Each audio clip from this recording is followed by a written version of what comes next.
Good morning class. Welcome to our YouTube channel learns with Kundan. आज हम लोग बात करने वाले हैं कि हिंदू और मुसलमान के बीच में भारत में नफरत की मूल वजह क्या है। भारत में आए दिन हिंदू और मुस्लिम के बीच में दंगा फसाद, लड़ाई झगड़ा बार बार होते रहता है। इसके पीछे का वजह क्या है और कासिम का भारत आना और इस्लाम का प्रचार होना कैसे स्टार्ट होता है और किस तरह से हालत जो है दिन बर दिन बदलते जाते हैं के बारे में आज हम लोग चर्चा करने वाले हैं। और ये भी चर्चा करने वाले हैं कि क्या औरंगजेब जो है वो भारतीय मुसलमान का तैसी था, भारतीय मुसलमान का आदर्श था। ये सभी चीज़ों पे हम लोग आज डिटेल में चर्चा करेंगे। और चर्चा का एक और टॉपिक रहेगा, वो रहेगा क्या बाबर को आमंत्रित करने वाले महाराजा राणा सांगा थे।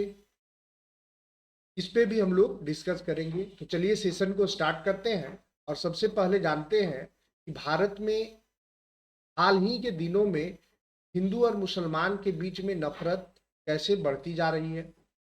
महाराष्ट्र के सीएम देवेंद्र फडणवीस ने विवाद शुरू होने के लगभग 30 दिन बाद आखिरकार कहा कि औरंगजेब की कब्र नहीं हटाई जाएगी।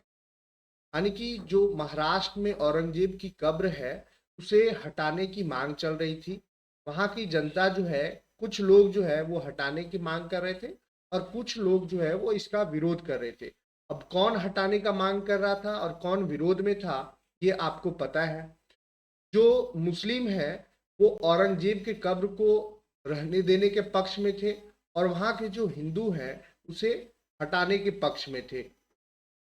अगर औरंगजेब का देखा जाए कि क्या औरंगजेब जो है वो भारत के लिए हितैषी था, तो इसका आंसर सभी के दिल में, मुसलमान के दिल में और हिंदू के तो जबान पे है नहीं। औरंगजेब भारत के लिए हितैषी नहीं था, भारत के लिए आक्रांता था। भारत में वो लूटपाट और द्वेष की राजनीति करने के लिए वो अपना सत्ता काबिज किए हुए था। और हम लोग बात करेंगे पूरा का पूरा ये मुगल काल का, कैसे मुगल आते हैं और किस तरह से वो शासन करना स्टार्ट करते हैं। अभी बात करते हैं कि जो हाल के दिनों में मुसलमान और हिंदू के बीच में जो द्वेष का कारण है वो है औरंगजेब का कब्र। हालांकि 30 दिन बाद जो है वो विवाद हालिया विवाद के हैं। इससे पहले 2023 में शिवसेना के नेता संजय सिरसाट ने पीएम मोदी को पत्र लिखकर औरंगजेब की कब्र हटाने की मांग की थी। लेकिन 318 साल पहले दफनाए गए एक शख्स की कब्र को वहां से हटाने की मांग आखिर उठी ही क्यों। अगर 318 साल पहले अगर औरंगजेब को वहां दफनाया गया, वहां उसका कब्र है, तो उसको हटाने की मांग क्यों उठी। औरंगजेब से नफरत ऐसा इतना क्यों हुआ। तो आपको एक ही लाइन में जवाब मिलेगा कि औरंगजेब भारत का हितैषी नहीं था। भारत में क्रूर शासक, भारत के इतिहास में सबसे बड़ा क्रूर शासक में से एक औरंगजेब था। तो उसका कब्र हटाने का मांग जो है कुछ लोगों के लिए जायज भी है। और कुछ लोग अगर इसे नहीं कह रहे हैं तो उनके क्या मंसूबा है वो वही बता सकते हैं। औरंगजेब से नफरत का कारण तो आप सब जानते ही हैं। हाल ही में आई फिल्म छावा। अब औरंगजेब का इतना दिन तक तो शांत था, लोगों को कमाने खाने से तो फुर्सत नहीं है। तो औरंगजेब क्या किया नहीं किया वो इतिहास का चीजें बन चुकी है। लेकिन हाल ही में एक मूवी रिलीज हुई है विक्की कौशल का छावा। उसमें से औरंगजेब किस तरह से अत्याचार दुराचार किया है कुछ झलकियां उसमें दिखाया गया है। लेकिन अब बात सिर्फ इतनी ही नहीं रही। औरंगजेब की कब्र को उखाड़ फेंकने की मांग ने देश के दो बड़े समुदाय में आपसी संबंधों को लेकर बहस के लिए आवेग तो पैदा कर ही दिया है। पर यह नफरत किसी औरंगजेब की वजह से नहीं पनपी है, ना ही इसके लिए कोई एक क्रूर शासक जिम्मेदार है। क्रूर शासक जिम्मेदार है, प्लस आप जहां रह रहे हैं, जिस देश में है, उस देश की मिट्टी से प्रेम, उस देश के लोगों से प्रेम, उस देश के लिए गुणगान ही राष्ट्रभक्ति होती है। और अगर अपना देश से प्रेम है तो जो आक्रांता थे, जो भारत को लूटने के मंसूबे से आए थे, उनका प्रति प्रेम तो नहीं होना चाहिए। प्रेम दो में से एक ही हो सकता है, या तो भारत को नुकसान पहुंचाने वाले लोगों से, या तो भारत से। अगर भारत को नुकसान पहुंचाने वाले लोगों से प्रेम है, भारत से प्रेम नहीं हो सकता। और यहाँ का जो मेजोरिटी लोग हैं वो इसी बात से खफा रहते हैं। भारत को प्राचीन काल में सोने की चिड़िया कहा जाता था। हम लोग बचपन से ये पढ़ते आते हैं कि भारत गांवों का देश है, भारत किसानों का देश है, भारत को सोने की चिड़िया कहा जाता था। तो सोने की चिड़िया किस लिए कहा जाता था, ये भी सोचने वाली बात है कि भारत में अकूत मात्रा में धन संपदा थी। यानी कि जिस समय पूरा वर्ल्ड जो है वो मतलब कि लोगों जानता नहीं था, उस समय भारत जो है वो सोने की चिड़िया थी। सोना चांदी हीरा जवाहरात के भंडार थे, अन्न के भंडार थे, कृषि व्यवस्था बहुत अच्छी थी। भारत में मसालों की खेती, रेशम, हाथी दांत और आभूषणों का निर्यात होता था। राजाओं और मंदिरों के खजाने जेवरात और पैसों से भरे रहते थे, जिसकी वजह से यहाँ विदेशियों का आक्रमण होता रहता था। और उस समय तो इस तरह का, जिस तरह का अभी आज के दिनों में जैसे देश जो है वो अपना प्रोटेक्शन के लिए न्यूक्लियर पावर बना हुआ है, फौजें खड़ी की हुई है, सैन्य पावर है ना, टेक्नोलॉजी है अपना देश को प्रोटेक्ट करने के लिए। लेकिन उस समय राजा का शासन होता था और इतनी बड़ी मात्रा में ना ही फौज थी, ना ही न्यूक्लियर पावर था। तो विदेशी आक्रांता जो थे वो आसानी से आकर के लूट करके चले जाते थे। और लुटेरा का कोई बोला जाता है कि कोई मजहब नहीं होता, लेकिन एक्चुअल में वो लुटेरा थे और भारत में बार बार आए, लूटे और चले गए। कुछ दिन शासन किए, शासन करने के दरमियान में भी भारत को लूटे ही, भारत को तोड़े ही, भारत में अमन चैन को खत्म किए। भारत पर हमला करने वाला पहला विदेशी फारस यानी ईरान का राजा दारा प्रथम था। दारा प्रथम जो फारस का था, फारस था और ईरान का राजा था, जो ईरान के हखामनी वंश का शक्तिशाली राजा था। उसने भारत पर 518 ईस्वी पूर्व में हमला किया था। उसके बाद सिकंदर महान ने 326 ईस्वी पूर्व में हमला किया। फिर शक आए, कुषाण आए, हुनों ने भी भारत पर हमला किया। लेकिन इनका उद्देश्य भारत से पैसा लूटना, सामान लूटना और वापस अपने घर को चले जाना था। कुषाणों ने तो भारत पर शासन भी किया था। कुषाण शासक थे, वो भारत पे शासन किए थे, जिनमें से कनिष्क जो है, कुषाण शासक कनिष्क सबसे महान राजा कहलाए। लेकिन इन शासकों ने भारतीय संस्कृति और धर्म के साथ कोई शत्रुता नहीं की। इसीलिए कनिष्क के साथ में भारतीय लोगों का कोई द्वेष, कोई घृणा किसी तरह का नहीं देखने को मिलता है, क्योंकि भारत की जो संस्कृति थी, भारत का जो धर्म था, भारत का जो आचरण था, उस पे किसी भी तरह का छेड़छाड़ कनिष्क ने नहीं किया था। राजा कनिष्क न तो बौद्ध धर्म के उत्थान के लिए कई कार्य किए थे। राजा जो कनिष्क थे उनके प्रति यहाँ कोई वैसा द्वेष नहीं देखने को मिलता है। यह कहानी शुरू होती है, जो आज की जो करंट सिचुएशन है भारत में, वो कहानी शुरू होती है 1712 ईस्वी में। सत्ता और धन के लालची, सत्ता के लालची और धन के लालची मोहम्मद बिन कासिम। मोहम्मद बिन कासिम, भारत में इस्लाम का आगमन 1712 ईस्वी में हुआ था। यानी 1712 से पहले मुसलमान भारत में नहीं थे। तो आप सोच सकते हैं कि कैसे मुसलमान जो है वो यहाँ हिंदू से मुसलमान बने होंगे, किस तरह से सताए गए होंगे। तो 1712 ईस्वी में स्टार्ट होता है, यानी लगभग 1313 साल पहले सऊदी अरब के मोहम्मद बिन कासिम ने भारत पर हमला किया और सिंध जो आज का पाकिस्तान है वो कब्जे में ले लिया था।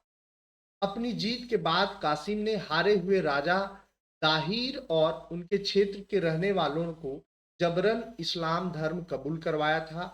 जब आप हार जाते हो, जब आप किसी के अंडर में चले जाते हो, तो आपको मानना पड़ता है उसकी बात। तो उस तरह से वहाँ इस्लाम धर्म का स्टार्टिंग होता है। और कासिम की नज़र भारत के पैसे और सत्ता पर तो थी ही, उसका उद्देश्य इस्लाम का प्रचार करना भी था और पैसा और धन संपदा लूटना भी था। कासिम का भारत आना और इस्लाम का प्रचार स्टार्ट होता है। भारत को पहले दारा प्रथम 15 और सिकंदर, हून, कुषाण, शक ने लूटा था, लेकिन इनमें से किसी ने भी इतने बड़े पैमाने पर भारत की आत्मा पर हमला नहीं किया था जितना कासिम और उसकी नीति ने किया। भारत की आत्मा यानी यहाँ माना जाना जाने वाला धर्म और संस्कृति, कासिम ने भारत को लूटा एक तरफ, लेकिन उतनी ही तेजी से भारतवासियों को धर्मांतरण के लिए मजबूर भी किया। यानी कि इस्लाम का इतना प्रचार किया और इतना लोगों को जबरन धर्मांतरण करवाया, इस्लाम जो है वो यहाँ फैलना स्टार्ट हो गया। राजा दाहिर और उसकी प्रजा के सामने कासिम ने 3 शर्त रखी थी। पहला शर्त था इस्लाम कबूल करने के लिए जजिया कर से मुक्ति मिलेगी। दूसरा जो कंडीशन था वो था हिंदू और बौद्ध बने रहने की छूट, लेकिन जजिया कर देना होगा। अगर आप हिंदू बने रहेंगे तो आपको जजिया कर देना होगा। और तीसरा था मौत। इस वजह से आम भारतीयों में कासिम के बजाय इस्लाम धर्म के प्रति नाराजगी अधिक बढ़ी। कासिम यह चाहता था कि भारत में लंबे समय तक शासन करे, लेकिन भारत के सिंध और पंजाब प्रांत में इस्लामी शासन के 3 वर्ष पूरे करने के बाद ही उसकी मौत हो जाती है। यानी कि कासिम जो है वो क्रूर शासक था और 3 साल ही शासन कर पाया और उसका मौत हो गया। उसने इन प्रांतों में शरीयत कानून लागू कर दिया था। कासिम की मौत के बाद कई राजाओं ने विद्रोह किया और अपना राज्य कासिम से उत्तराधिकारियों से वापस ले लिया। यानी कि जो कासिम जिस जिन राजा से राज्य को हथियाया था, वहां के जब उनकी मौत हो जाती है कासिम की, तो वहां से अपना अपना राज्य वापस ले लेते हैं और राज्य करने लगते हैं। कुछ ने नहीं की, कुछ जो है वो कासिम के उत्तराधिकारी को दे दिया था, क्योंकि कुछ इलाकों पर अभी भी अरबों का शासन था ही। कासिम के बाद किसने बढ़ाई नफरत? तो कासिम कैसे इस्लाम का प्रचार प्रसार किया और कितना 3 साल तक शासन किया। उसके बाद आता है मोहम्मद बिन कासिम के बाद भारत पर हमला करने वाला जो प्रमुख मुसलमान शासक था, उसमें था मोहम्मद गजनवी। मोहम्मद गजनवी भारत में 17 बार आक्रमण किया था और यहाँ के प्रमुख मंदिरों को लूटा था।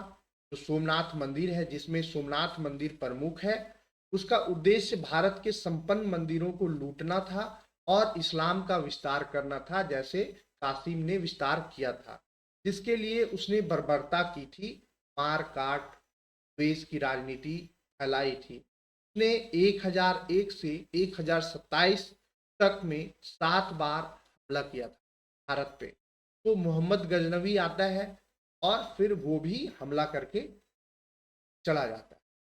इस्लामिक साम्राज्य की स्थापना के लिए मोहम्मद गौरी ने भारत पर हमला किया। अब मोहम्मद गौरी का बारी आता है और इस्लामिक साम्राज्य की स्थापना करता है। मोहम्मद गौरी जो अफगानिस्तान का शासक था, उसने भारत पर इस्लाम के प्रचार के लिए आक्रमण किया था। उसने पृथ्वीराज चौहान को हराकर दिल्ली पर कब्जा किया था। पृथ्वीराज की राजधानी पहले अजमेर थी, बाद में उन्होंने दिल्ली की राजधानी बनाया था।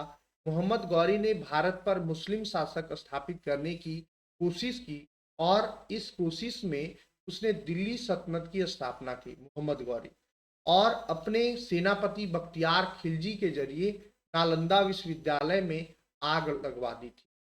यानी कि बख्तियार खिलजी जो है वो नालंदा विश्वविद्यालय को ध्वंस करने में अहम रोल निभाए थे। साथ ही विक्रमशिला विश्वविद्यालय को भी नष्ट किया था। गौरी के बाद उसके गुलाम कुतुबुद्दीन ऐबक ने दिल्ली सल्तनत का विस्तार किया।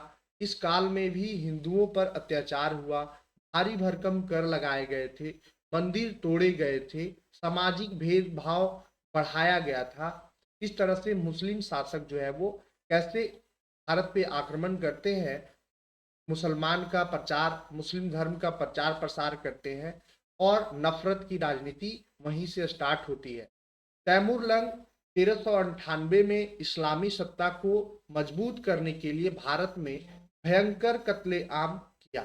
तैमूर लंग तुर्क मंगोल आक्रमणकारी था जिसने 1398 ईस्वी में भारत पर हमला किया था और दिल्ली में भयंकर कत्लेआम भी करवाया था। उसके शिकार हिंदू मंदिर और प्रजा थी। उसने लाखों निर्दोष हिंदुओं और मुसलमानों को भी मारा था। वह अपने खौफ से भारत में इस्लामिक राज स्थापित करना चाहता था। उस वक्त दिल्ली सल्तनत पर तुगलक वंश का शासन था जो कमजोर हो चुका था। तैमूर लंग के बाद दिल्ली सल्तनत और बिखर गया और मुगल भारत आकर राजा बन गए थे।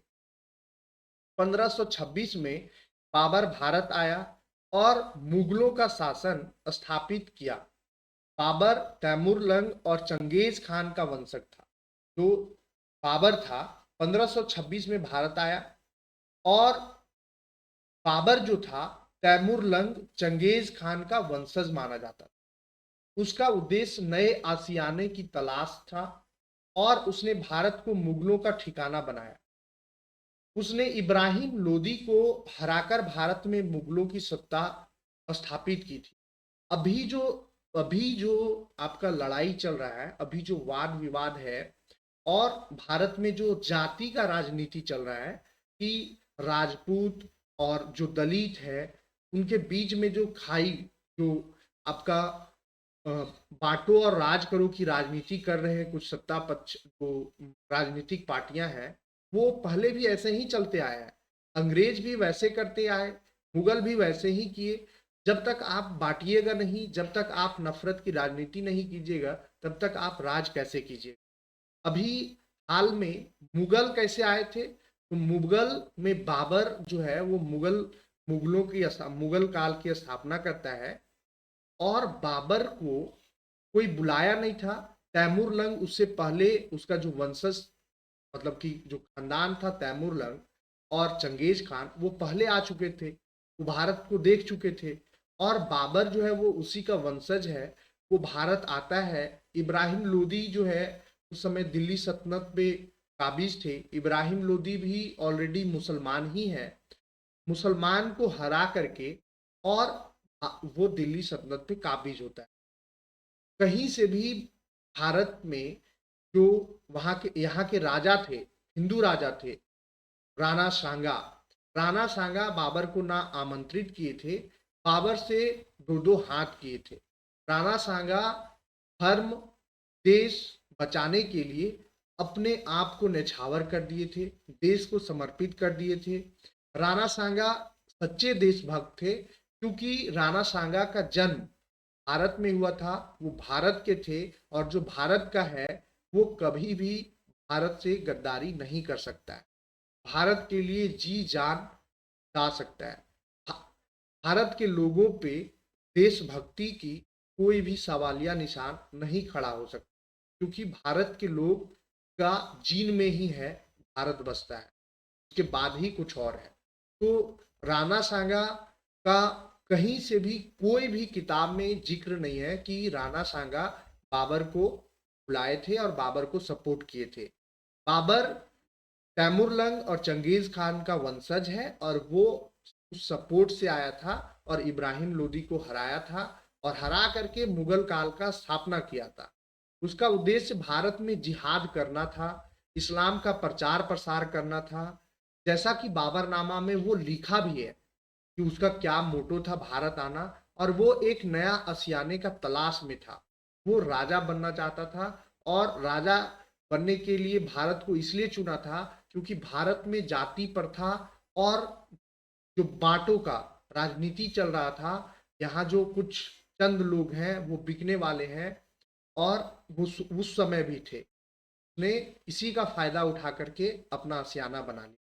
उसने राजपूतों से युद्ध किया था और मंदिरों को विध्वंस किया था और राजपूत उसके साथ में लड़े थे, उसको सपोर्ट नहीं किए थे, उसका हमेशा विरोध किया गया था। उसकी वजह से कई राजपूत राजा मारे भी गए थे।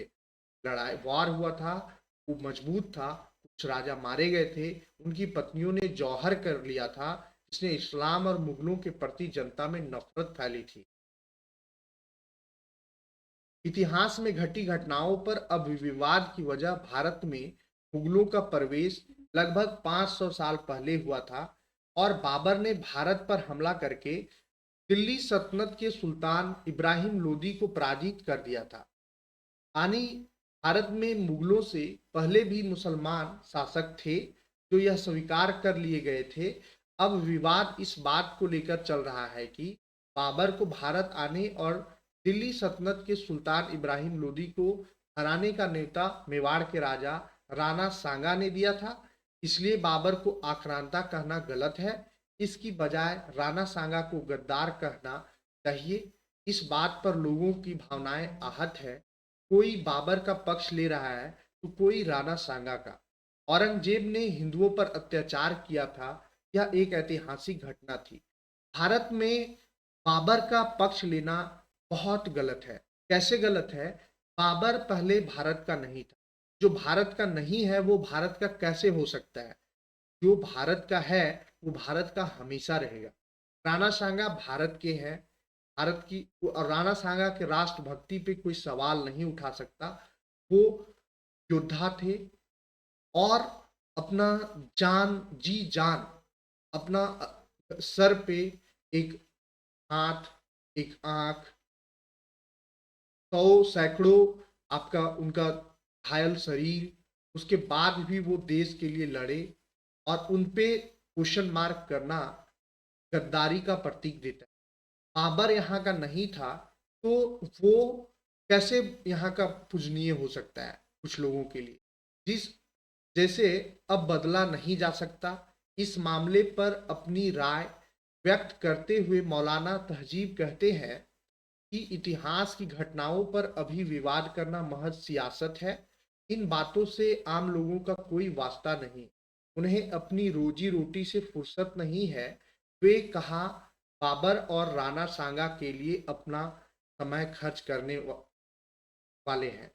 इनके लिए समय खर्च करेंगे जो राजनीति करते हैं। लेकिन संघ की ओर से भैया जी जोशी ने औरंगजेब की कब्र को लेकर जो बयान दिया है वह स्वागत योग्य है। औरंगजेब भारत का शासक था, वह एक अच्छा शासक नहीं था। औरंगजेब भारत का शासक था, इसे झुटलाया नहीं जा सकता, लेकिन एक आक्रांता का बेटा था। उसका जो खानदान था औरंगजेब का, वो कहीं बाहर से आए थे और भारत को लूटने की दृष्टि से आए थे। भारत को सोने का चिड़िया बनाने की दृष्टि से नहीं आए थे। भारत को डेवलप्ड राष्ट्र बनाने के लिए नहीं आए थे। भारत को टेक्नोलॉजी देने के लिए नहीं आए थे। भारत में अच्छा शिक्षा व्यवस्था बनाने के लिए नहीं आए थे। उनका एक ही मोटो था कि हमारा यहाँ शासन चले और यहाँ के लोगों में फूट डालें, अपना धर्म का प्रचार प्रसार करें और हमारा ऐसा ही समय कटते चला जाए।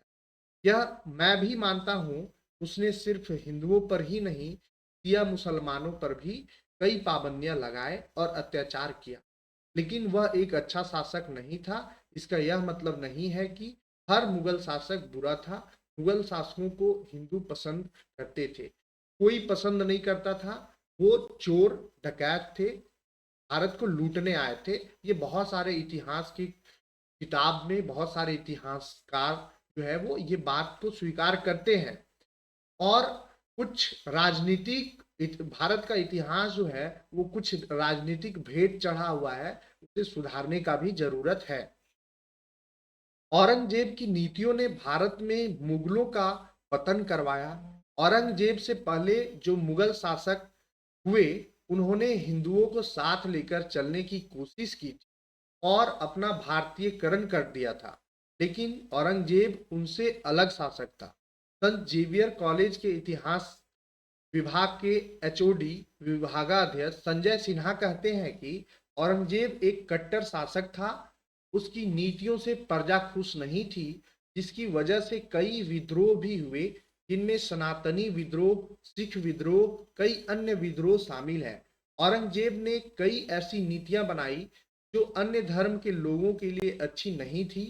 इसके अलावा उसने कई तरह के टैक्स भी हिंदुओं पर लगाए, जिसकी वजह से मुगल साम्राज्य के पतन की शुरुआत हो गई।